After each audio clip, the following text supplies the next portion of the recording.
Hello everyone. Just want to talk about the Mercury 9 real quick. Because I pulled some parts off sprue. Want to take a look at it. And in a few minutes I'm going to talk about a lighting plan. Little ideas of what I want to do for lighting. Right here we have the main mission control. So I'm going to drop the camera down a little bit. Zoom in a bit so you guys can see it. It's not incredibly large. Okay? There won't be many seams that I have to worry about on it. Okay? There's windows. There's doorways. The doorways are really plain on it as they are. And there's no door details that go on this thing. I mean, that's pretty much the whole building there. I haven't put the roof on it. I mean, some of the details that go on the roof. But for the most part, that's the whole building. There's a searchlight tower that goes here and a radio antenna that goes back here. Okay? That's it. This is mission control. Okay? And I haven't figured out what this part of mission control is yet. There's no windows on it, and I think it needs windows and doors. The photo etch set I bought has lots of doors on it, so I've got extra doors. I can put them where I want. It has an opening garage door here too. A garage door looking thing there. Alright. So this needs some work, some detail work. It's not the worst of it though. Just put it aside. A lot of you have asked me about seams. Here's the main booster. It's got one big seam running right along here. Okay? That seam goes across panel lines. It goes across inserts. It's got different heights to it all over the place. So I'm going to have to watch this one to get the details to line up just right. And I don't like seams like this at all. I haven't looked at the second stage booster very much. So I'm going to cut it off the sprue real quick. I'm doing rough cuts so that I have parts of the sprue still attached to them. So I don't have to worry about cleaning that up just yet. In other words, I'm just pulling the parts off the sprue so I can get an idea of what's going on. Alright? And test fitting this guy together. It's going to have the same sort of seam line running right along it. Alright? So it's going to need some work. It has 3 windows in the cockpit area up here. I don't know if you can see that detail or not. There you go. It's going to set on the top of the main stage like this. So let's zoom out so you guys can see it. She's not going to be small. Mercury 9 rocket is not small. There's engines that go under it and everything, so it's going to sit like this. It's going to be pretty massive next to that command center. It's definitely going to be the center of this thing. Alright? Now, size of the diorama. I haven't planned that out completely. Alright? But it looks like I'm probably going to go 30 by 24. Okay? Maybe not quite 24. In order to get everything in there I want, it's going to have to be fairly large though. Which worries me a little because I didn't want this huge thing. I've already got a Godzilla diorama to take care of that's really big. And if you walk in my house, you notice that pretty much right away because it's in the middle of the living room. And there's nowhere else to put it in this house. This is a pretty small house. I went for a small house in a nice neighborhood instead of a big house in a crappy neighborhood. Alright? So,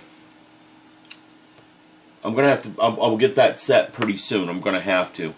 What I'm going to do next is we're going to talk about lighting. I need to design some sort of lighting plan for this. I have to have some sort of idea what I'm doing. So, let me get a piece of paper. I'm going to write all this down so I don't forget it. Take some notes. I'm pulling a piece of paper out of the printer. Okay? Now, got a pen? We're going to use LEDs all over the place, but I want to do some blinking lights. Like helipads should have some sort of blinking lights to them, right? Some position lights and stuff.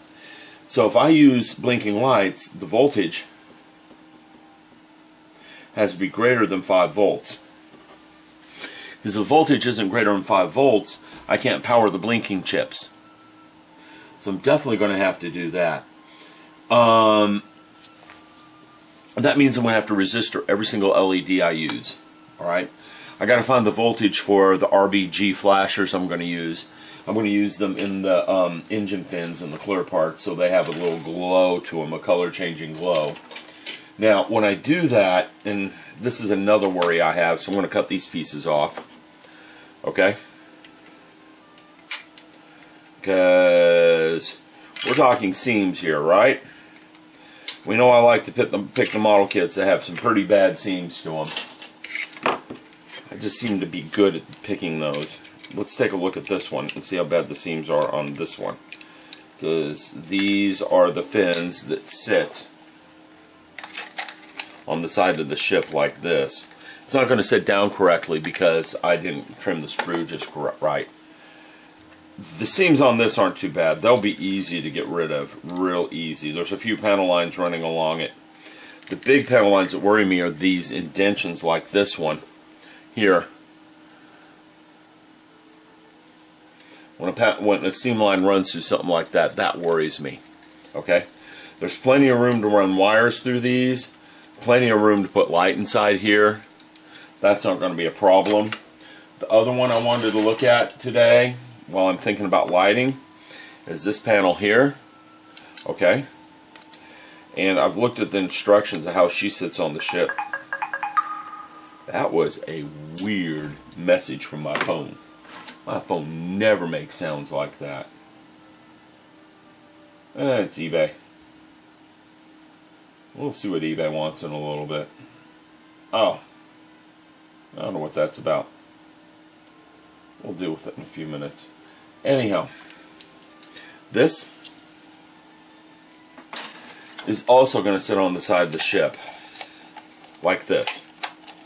Somewhere it fits on here. I don't know where for sure. Or if it's down a little bit lower. I'll have to look for sure. Yeah, it might, there it goes. That's how that sits on the ship. Okay? We're off camera. This is how this part sits on the ship. Alright? And I noticed that the detail on the side of these fins is pretty neat. So what I'm thinking of doing is putting an amber LED in here or an orange LED so these have a slight glow to their intake on them, because I think that'll look pretty neat with a slight orange glow coming out of this grating. Okay, so this goes on there, this goes on like that, and they alternate all the way around the ship in threes. Okay, so I think she's going to look pretty neat sitting on there. And that's pretty much my lighting plan at the moment. Now, I haven't discussed some of the other things because I want to wait until I get some things in. I've ordered some more LEDs from China. Not like I don't have enough of them. I know what Nellie's going to say when those come in. She's going to be like, more LEDs? Yeah, they're not expensive from China. The reason I ordered these guys is they're surface mount LEDs. And an email. They're surface mount LEDs, and these LEDs are going to be small. They are 3 millimeters by, they're 1 millimeter by 3 millimeters. They're not a 3 millimeter LED. They're 1 millimeter by 3 millimeters, and I don't know if you guys know how small that is, but that is pretty tiny.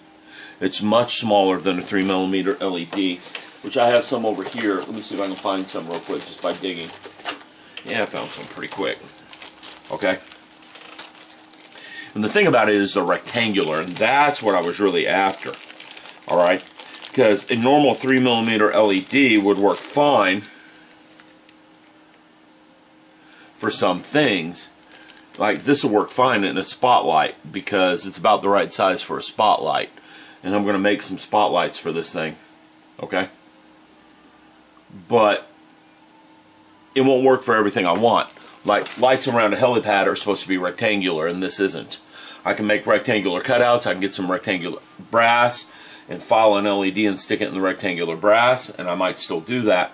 But the surface mount LEDs, if I can learn how to solder them, will give me a better, they'll just look better because they're rectangular in nature. So I got a bunch of those coming. All different colors, the colors I may need. Plus, that'll let me do things like this garage door. I can put an LED over this garage door, so it looks like a lamp mounted over this garage door. And stuff like that. I want to make some street lights. Okay? And street lights tend to have rectangular shape. They don't have round shape. This isn't going to work as a street light. So I got those coming from China. I got some other surprises coming too to go with this kit. So I'm going to get busy. So we got an idea on the voltage. It's going to be 5 volts. I'm trying to decide if I want some strobe lights or not. The strobe lights, I think there's some strobe lights around a helipad. I'll have to do some research.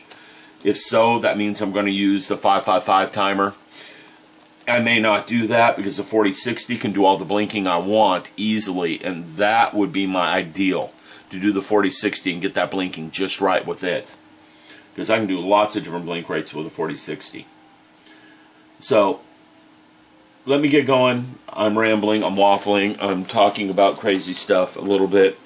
But I just want to give you guys an idea what's up, do a quick overview, looking at seams, dry fitting, getting an idea of how things are going to look. And I will be back in a little while once I get some progress done on this. I want to clean up all the stuff on here and start cutting windows out of this. And I'll probably show you how I'm going to cut the square windows out in a little bit, because there's lots of square windows on this to cut out. So I'll be back in a bit. Okay, before I can settle on a voltage, I need to find out what power supplies I have. I don't want to power this with batteries. It's going to be troublesome because 9-volt batteries aren't going to provide enough juice to light this thing for long. And, well, the other batteries I don't like. They won't provide enough voltage unless I stack a bunch of them together. I mean, you know, I could put like 8D batteries in series underneath this thing, and that would give me 2 is 3 volts, so 4 is 12 volts. Yeah, I could put 8D batteries, which is 12 volts, and that would power this thing long enough. The D batteries will put out their rated power for quite a while. The problem with using 8D batteries is this thing will weigh 40 pounds because they're heavy. So I need to find a wall wart, so I can't decide on a voltage without getting a wall wart. Another thing I need to do is I need to see if the RBG flashers flash in unison or if they're going to be out of sync. Because if they're going to be out of sync every time I power them up, I can't use them. So I'm going to get those out in a few minutes and do a test run with those. So I got to come up with a power supply, because when I look at all my wall warts, they're either 3 or 4 or 5 volts, which won't power the chips, or they're like 14 volts, which will power the chip, but they're also 14 volts and they're rated at like 2 amps. And that's overkill for something like this. I need something right at about 1 amp. I got one power supply in there that's 18.5 volts and 2.4 amps. I'm going to save that one for like the refit Enterprise, because that's going to provide plenty of power for that thing. Have to resistor the crud out of everything, but so I'm going to go find a power supply. I'm going to get on eBay. I'm going to try a pawn shop. I've heard that if you go to pawn shops, they have lots of those wall warts laying around, and they pretty much sell them for 50 cents each. Another place to go is Goodwill. I might try that this weekend, because I'm going past both of them while I run errands this weekend. So I might have to wait on the voltage. But I'm going to get going on this. Just want to let you guys know what I'm thinking. I'm going to have to use a wall wart. Until I get the voltage, I can't decide on too many things with lighting. So let me get working on the rest of this. Back laters. I've started working on cutting the windows out. This is nowhere near done. What I did is I took my Tamiya handy drill. Okay? You don't like zooming in quite that far. Took my Tamiya handy drill. This guy. Found a drill bit that's smaller than the windows, because these are square windows. If they were round, it'd be really, really easy, but windows usually aren't round in buildings, especially office, military type buildings. And I drilled out the hole that's a little bit smaller. I haven't started on these yet. These I'm going to save for last. I want some good practice at these other windows before I hit these. Okay? Now I'm taking this diamond, not this one. Where are you? This one. This diamond encrusted file, and you can see how nice and shiny and sparkly it is. It's pretty. but it is got a square cross section, and I'm using it to clean out the windows and square them up. Started on this one these as well. I took the Tamiya handy drill, drilled out the corners. I took my X-Acto knife on this one and used it to cut across the drill holes. And then I'm using a combination of that same diamond file and a flat blade file to clean that out. So there you go, it's squared up. Alright? And just as a test case, I'm going to get something real quick. I'm getting this window film out of the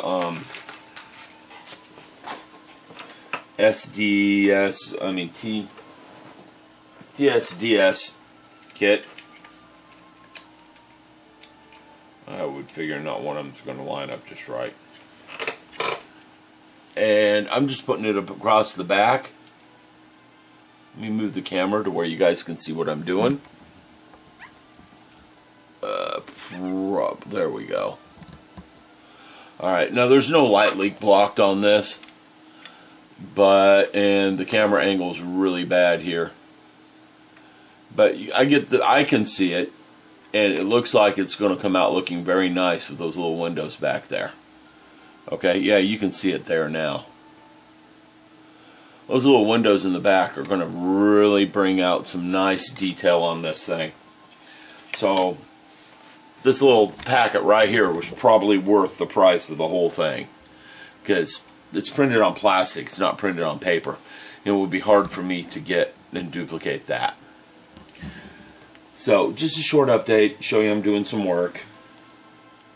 Okay, this is slow going because I'm trying to get the windows cut out and get them perfectly squared up. You can't rush it. You rush it, you're going to end up with jaggy edges and stuff.